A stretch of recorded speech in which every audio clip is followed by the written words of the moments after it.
esoteric knowledge, I would say, is the secret to becoming an expert or a master in any particular domain, right? Because if you just study the exoteric things, you're just going to be in the shallow level practitioners, which for most people is fine. But if you are after mastery of becoming an adept in any particular area, then you want to, eventually you'll find yourself in different esoteric subjects.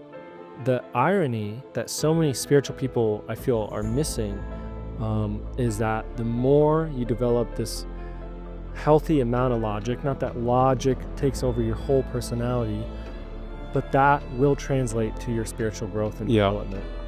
There's levels and levels and levels of you. Why stay here? Why is that lower level you telling you what's up, dictating your choices? Break free from that and climb the ranks to the higher self.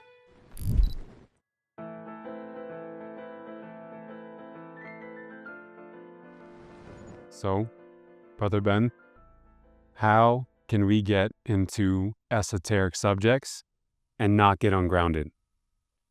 It's a beautiful question, Brother Jamal. Yeah, I mean, grounded is a big word, and I think it's one of those ambiguous words that not a lot of people understand. And my interpretation of being grounded, there's two definitions. One is literally like electrical current. Okay, you're grounded, you're touching the earth, you're circulating energy. It's a more scientific term. Another term is you're in your body. And then another term is that you're realistic. And so for me, it's like we have these five senses, and it's already hard to know what's happening within the realm of five senses. How are we going to expand our awareness to these ambiguous spiritual subjects that are very hard to track, very hard to keep how do you really know what's going on in that regard? Mm-hmm. And so what we've done is we've relied on two methods mainly, and that's developing our own clairvoyance and then also working with spiritual cultures that have also developed their clairvoyance, sages, mystics, initiates, people that are a lot more dedicated, witch doctors. And, we almost have to take their word for it. But then it's like, well, how can we trust it? How can we vet it? Because in the traditional educational system, I have to go to school for years and years to get an engineering degree. So I have this level of authority where I'm not just a random dude on the street saying something. And you're like, all right, he has a degree. He's trained his mind to see these complex subject matters very naturally, intuitively. And I'm going to take his word for it when it comes to engineering versus some random dude on the street. Mm-hmm. And hold up. Can't forget the hat. Hey. So I think that's like, a lot of people, we talked about, getting into spirituality as a form of, a coping mechanism where they felt distrust in the establishment, distrust in authority, distrust in the scientific community. So they throw it all away. They're like, I don't like the scientific community. I don't like how they do things. I'm going to move towards the spiritual culture, I guess you can call it. Right. Random dudes on Instagram often saying stuff that just came to them that morning, and then they spit it in some post or comment sections, and then it accumulatively adds up and makes people's belief systems because the person watching it isn't necessarily being thorough. Again, back to that exact, how do you know what you know, as you've been saying. Yeah, the epistemology. So, we wrote off the scientific community because it's like, well, I don't think you need a degree to have your opinion matter. And to a degree, it's very valid. But on another level, it's like when you're dealing with high profile, potentially high risk situations. I mean, when you're talking about your health, when you're talking about your spiritual well-being, when you talk about your karma, when you're talking about certain things, those are high risk. Because if you make a mistake, as Omram talks about it, you need to find a guide because look at these mountains, try climbing those mountains in the dark. You might fall, you might die. So it's like he says the spiritual path is very much like a mountain, and there's a lot of terrain that's really hard to navigate. And so there's two options: develop the clairvoyance, which is a long path, which is a path of purity, or start to vet your sources a lot more Just like you're not going to let some random dude tell you how engineering works, and then you go try to build something in your garage and blow up. The same goes for um, yeah, your spiritual health, your spiritual well-being, you know? Yeah, there's a lot of valuable perspectives in that. I think another thing that's important is to define esoteric. That's a word that you see a lot of the mainstream kind of health people, like an Andrew Huberman, for instance. He always says like, "Oh, it's not esoteric," like using esoteric as like crazy pseudo mystic kind of stuff. Um, the simplest way to think about the term esoteric is there's two main kinds of knowledge. The first is exoteric. Exoteric knowledge is very easily accessible. It's what is taught in schools. It's what you can easily do a Google search on.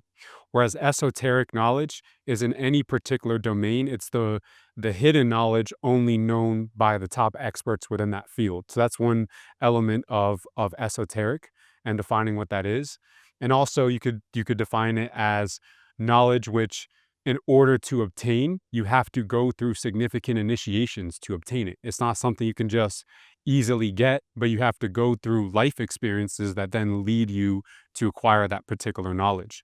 So, when it comes to spirituality and esoteric knowledge and things like this, you know, esoteric knowledge, I would say, is the secret to becoming an expert or a master in any particular domain, right? Because if you just study the exoteric things, you're just going to be in the shallow level practitioners, which for most people is fine. But if you are after mastery of becoming an adept in any particular area, then you want to, eventually you'll find yourself in different esoteric subjects. Now, the thing with balancing that with being grounded is the way I like to see it is like the exoteric knowledge, like the more mainstream kind of science, the more, let's say you're in the health field, like understanding cellular anatomy, things like this, is valuable to the extent that it allows you to adapt to the world and speak to the language of other people. The esoteric knowledge, that's where you can really advance your powers, so to speak, and tap into whole different realms where you're on a genius level, like Tesla level, like genius, where you're actually pushing the envelope forward. I think when people get ungrounded is when they haven't properly studied the exoteric, whatever field they're in first, right? So, for instance, I would consider myself an expert in the field of esoteric psychology. Now, if I were to just go headfirst into reading like theosophical books and like all this crazy, very deep esoteric stuff without having any grounds in what's actually taught at universities, I could very easily, first, I put myself in a position where I can't actually communicate effectively at all what the subject matter that I'm learning. But then also, it's like, how do I actually have some kind of grounds of knowing what's real and what's not? You mentioned the term realistic. And realistic means adapting to reality. So I feel like it depends what realities you're talking about, because there's realities that transcend the physical five senses that those on the spiritual path have experienced. And that's something that doesn't fit within the purview of empirical sciences. You know what I'm saying? So I think the notion of balancing it to me is a courage and a willingness to go into the areas that no one else has been. And necessarily you're going to be persecuted for going in those directions where people are like, yo, why are you talking about XY conspiracy? Why are you challenging an entire body of exoteric knowledge that every other person believes in? So there's a level of courage to go into those spaces. But if it's accompanied with of resentment towards everyone that can't see and understand your esoteric perspective, then that's where I think it leads into ungroundedness, because that emotional dissonance leads to just wanting to separate from society more and more until the distance so big that you're not even on the band of reality that other people are operating in. Mm. Yeah, it's really interesting because I want to bring up, like, on one side of things, baby steps, but on another side, trusting in the soul. And what I mean by that is, when you start reading people like Carl Jung, that I haven't read a lot, just hearing what you've been talking about it this week, massive importance put on symbolism and dreams. Mm-hmm. And so we've dreamt forever.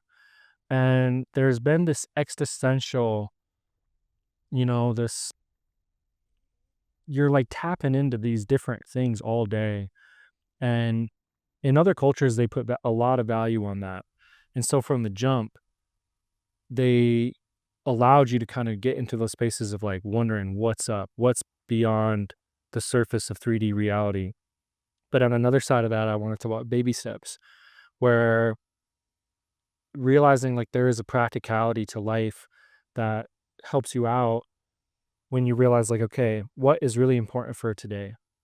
Is it, and I'm not trying to hate on anyone, but is it important to know, to a degree, it is important to know about conspiracy. It is important to know about spiritual principles that exist on high that affect life on this planet.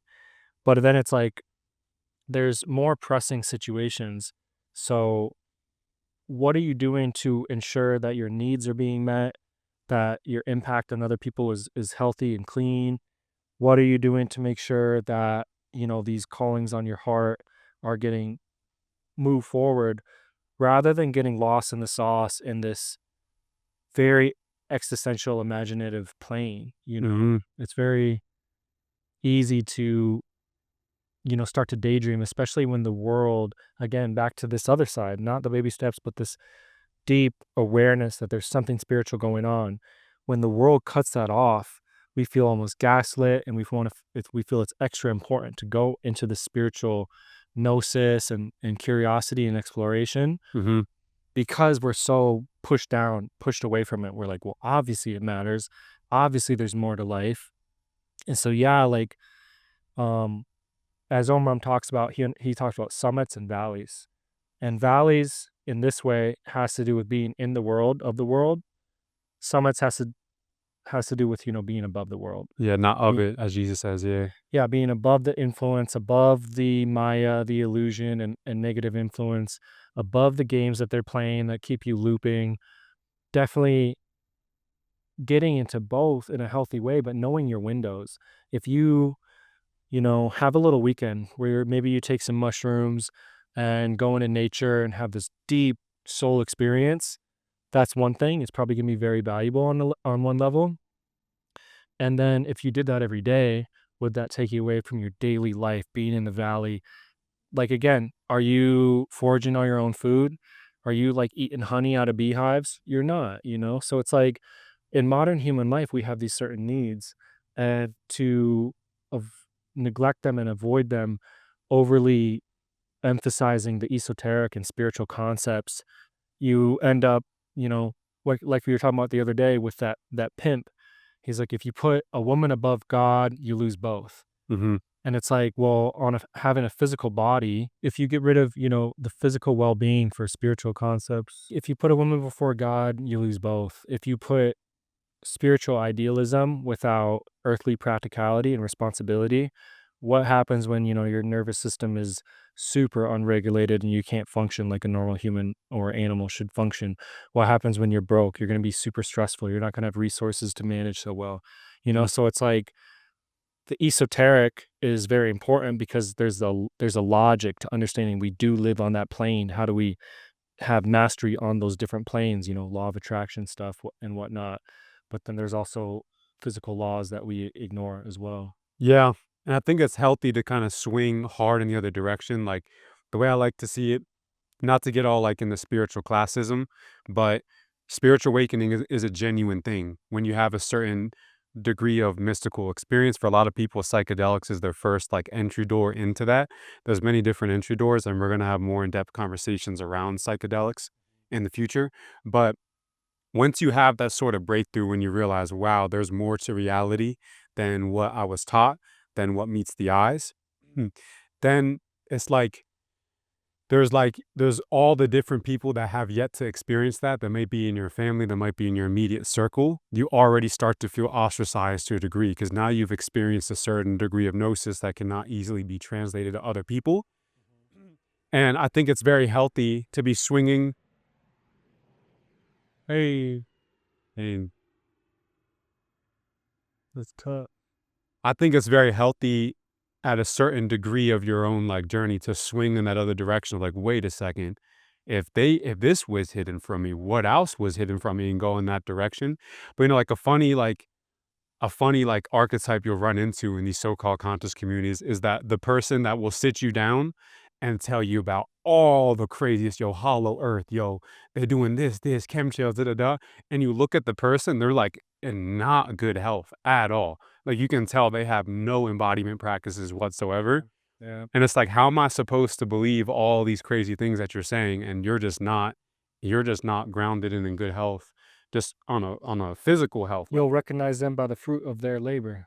Exactly. So it's like a lot of these people get a lot of respect and are heralded, for doing things that aren't really that impressive.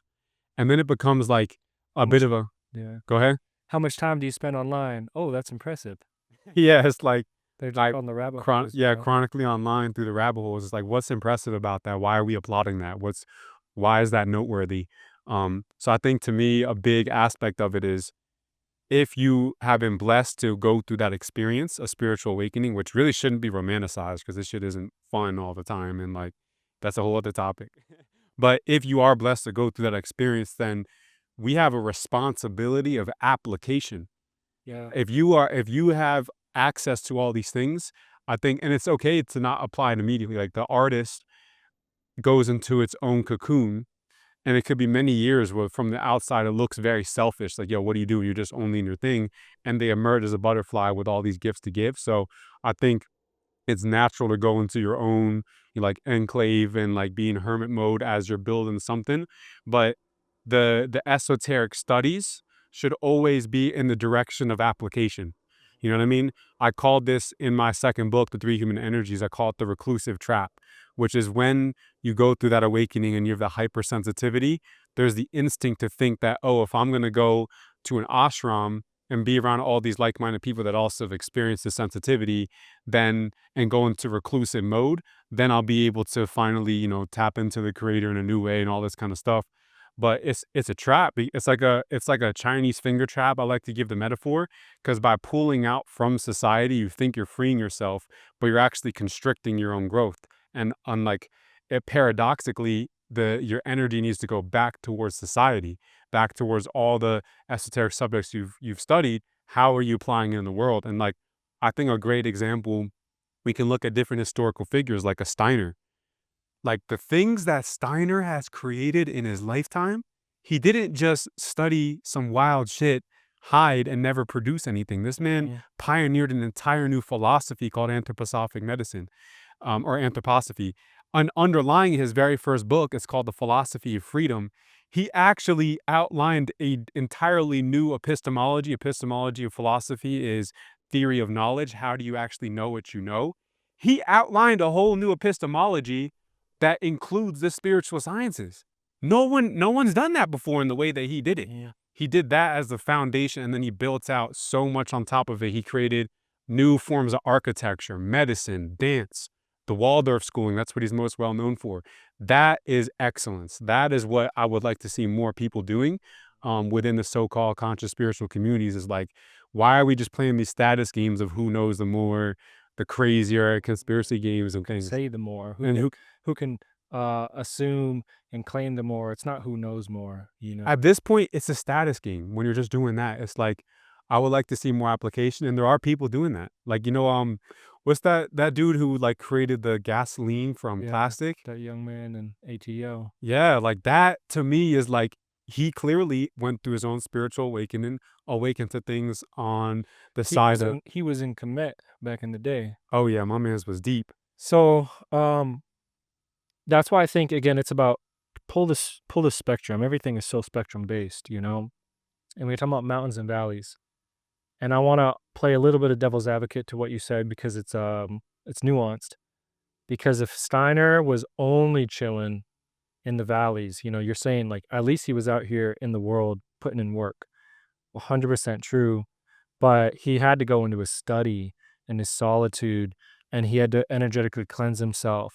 He had to protect himself from psychic pollution. Right. He had to embrace the summit as well, aka privacy, aka meditation to get to a high perspective, um, purification. So to be as effective as we want, as effective as, if we want to be really strong in society, we can't be necessarily of the world. Otherwise, we're just back to being, programmed and almost regurgitations of old versions of people that have already came and gone.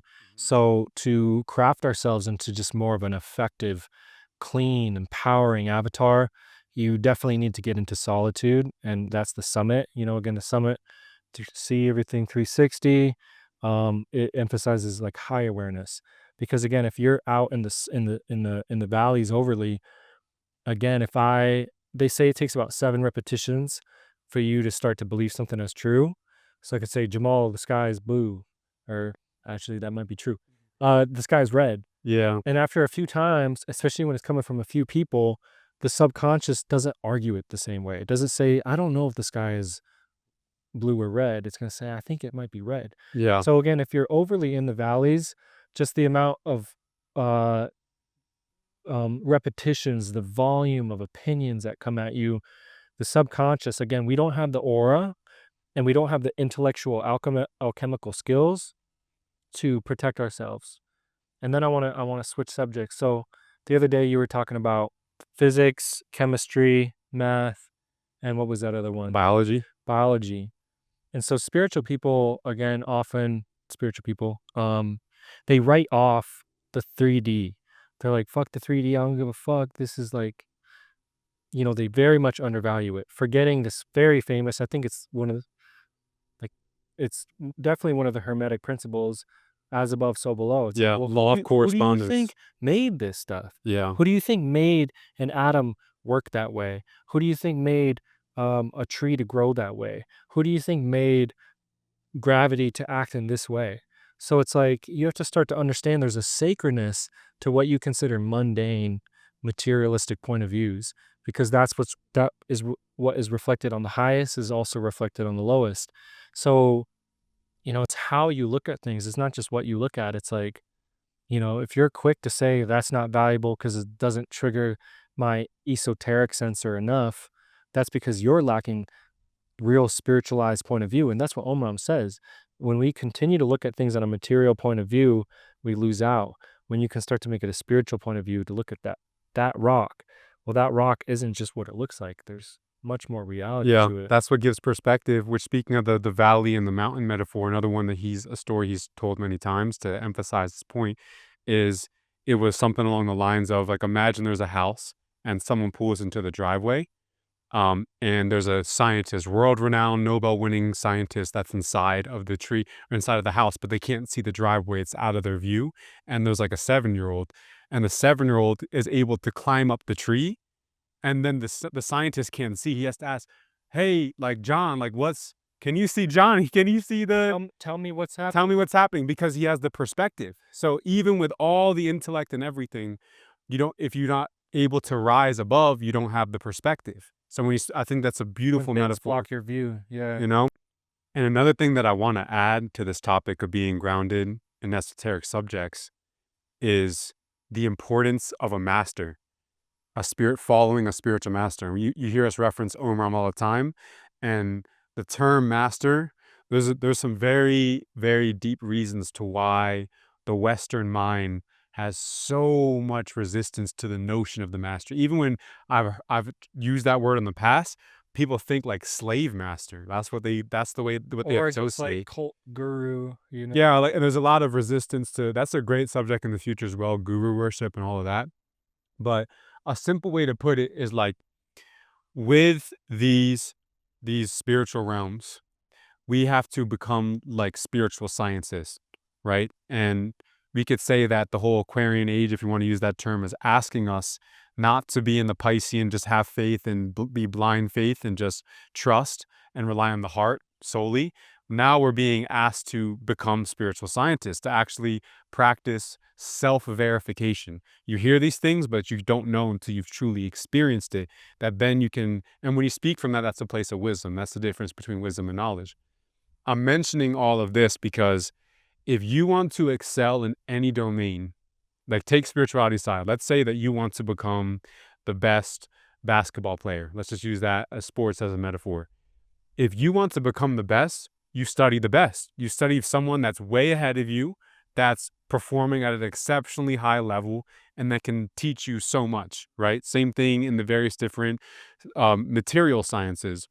right? So we mentioned before the 4 primary material sciences is biology, chemistry, physics, and mathematics, which corresponds to the 4 spiritual sciences. Biology corresponds to magic, chemistry corresponds to alchemy, physics corresponds to astrology, and Kabbalah corresponds to mathematics. Now, that's in the system we work with. There's many different systems you can work with. Um, I mention that because if we want to become masters in these other domains, it's like to become a master, you must first submit to one. You must first find someone who's advanced and study their ways with discernment. That doesn't mean in following someone that means that you just believe anything that they say. I think everyone. I'm not here to claim that there's one master for everyone. You could say Jesus was a master. You could say Buddha was. There's many different traditions, but finding some tradition keeps you very, very grounded because these are people that have already traversed the terrain, so to speak, and have a path. That doesn't mean that you walk in the exact footsteps or you fall for the unconscious instincts to play the part of the clergy. That's not what we're saying. We're saying maintaining that scientific ethos as you navigate those realms. And that to me is critical with staying grounded in esoteric areas, because if not, then you start to have a God complex where you think, oh, I know I'm the shit. I know all these things that people don't know about. No, you're not. So many people have been way further than you've been. And if you'd like to go further, rather than fall victim to your hubris and your pride, why not learn from a master? That's why we reference Omram all the time, because to us, he's the greatest. He's the GOAT in what we want to study and become masters in these esoteric fields. Now, he's not going to be the GOAT for everyone, and we're not trying to convince people that it is. Objectively the GOAT. That's for another day. But yeah, so that to me is another critical facet. Well, I mean, if I'm going to be an Olympic athlete, do I just go train myself? If I'm going to be a UFC champion, do I train myself in my garage? Like, there's obviously like huge blind spots. There's like ways to train that you're like, damn, I didn't even know you can train that way. I didn't even know that this was a potential scenario that I could run into. And then I compete against someone who has a trainer who does know all those nuances, and they wipe me out. So it's like sports and coaching, getting a degree. Again, like I said, like, am I going to ask like a 19-year-old kid to build, to be a civil engineer and build a city? Or do I need someone who's been initiated into these concepts that understand that there's challenges that they're supposed to use their brain to overcome, to understand those nuances and to perform well in those areas? We understand that with real world stuff. So when it comes to spirituality, it's all fine and dandy. Everything's valid, which is one of the new age spells, man. Everything's valid. Personal truth is objective truth. Which just is not true, man. It's like, why are you still suffering? Why are you still unhappy? Why can't you keep certain relationships? Why do you still mistreat people? Why can't you attract abundance? Those are very niche areas. And those niche areas require certain factors to be mastered, or at least kept under your awareness and mitigated, curated, so like opportune results happen. It's not just, hey, I want to be good in this area and therefore I am. You're not valid in that level, especially in the 3D where massive amounts of force is acting upon you and you're supposed to overcome these things. So again, the same way that people go to become professors have to study a certain amount, in spirituality, that's what we were saying at the start. You got two options: develop clairvoyance, and that's a long-term path, or start studying under a master, and then hopefully also develop a level of clairvoyance. That will assist in the Yeah. and that's the thing, is that's the fastest path, really. Like, if you try to do everything yourself in just complete, like angst of I'm not going to listen to anyone, I'm going to do it myself. It's like, go ahead, but we'll see if that's going to, the speed, if you're going to get the results that you want. You got 5,000 lectures from Omram, and sometimes, I'll read the start of the chapter. Oh, it's probably going to be about this. Then he just hits you with so many factors that have escaped your senses. You would never have found them relevant. But after you're brought into that, initiated into that awareness, you're like, oh shit, no, for sure. I can see how this all comes into play. So it's like, you want to play a guessing game. Someone had to get there. When you're talking about ancient India, and someone had to take these, some like they had to crawl so we could walk to run. So of course that's like a valid system of like, okay, I'm gonna try to figure it out. But yeah, like if you want to rely on your own curiosity and imagination, it's a hard thing, you know. It's a balance though too, and I want to touch a little bit more with why I think people can get jaded by how the material sciences are taught. Like so much of the way in which science is taught is radically anti anything spiritual. Radically, we could call it the establishment of scientism, the religious. It's like fundamentalism that we've seen in the religious traditions is the same exact kind of fundamentalist point of view with scientific. Jung actually talked about it in his papers on the development of consciousness. And he talks about these different stages, and he talks about how he's concerned that most people, when they transition, that humanity's transition from the stage 3, which is like the religious, magical thinking, seeing things very black and white in terms of morality. A lot of modern day Christians would fit into stage 3, we could say. And then he says stage 4 is when you become hyper rational and start to essentially become more atheistic, doubt any kind of, and then in that instance, unconsciously, your ego becomes your own God. And he was very, very concerned about that, where he talks about what he was concerned with was stage 5, which was looking at things through a symbolic lens. He described it as becoming sophisticated primitives. So the same way in which so-called primitives would have shamans, would follow their life according to dreams and things of that nature. He emphasized the importance of, developing a sophisticated, the same way the European has a sophisticated intellect, but a neglected heart, like combining that with the sophisticated or the depth, the emotional depth. So I think it's like, you don't have to throw out the intellect. I think a lot of people think when they go into these intellectual realms, we have the scientific mind as Westerners. We're always asking ourselves, well, how the fuck do you know that? Like, how is that actually true? We're always asking that. And that's great because that ethos already keeps us grounded. I think it's a matter of balancing. There's sometimes when we have to let go of that and listen. I think there's no better place to let go and listen when you're listening to a master, someone advanced. But at the end of the day, it always comes down to application in your own life. That's why the principle of self-verification to me solves that riddle of how do you know what you know? Well, have you experienced it yourself yet? That's one way to solve that whole riddle. And the root word of verification is actually Virgo. That ain't a cat. That's for real. No cap. And maybe it might not be real, but I think it's Veritas. I think so much of this whole subject is explained if you start to meditate on the Pisces and Virgo axis. And again, Pisces is idealism. Pisces is the most quote unquote spiritual. Pisces, for try to stay with me here, has no boundary, where God and man and everything in between are one.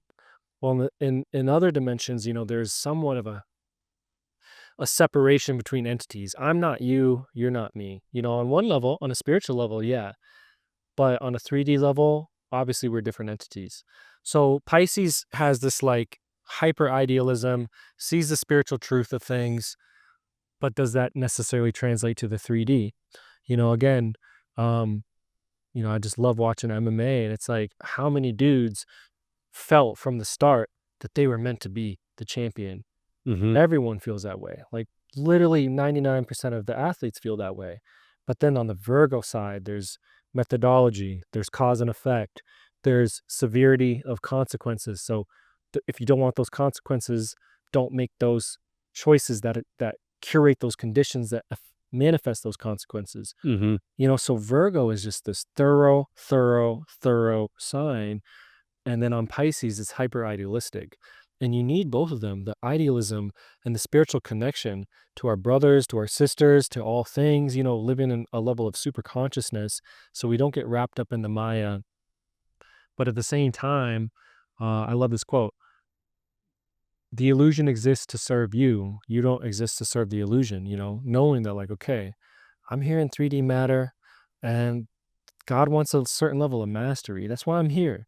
There's you could be outside of a body, you could be in another dimension, who knows, you could be unanimated, some non-existent soul, but here we are in a body.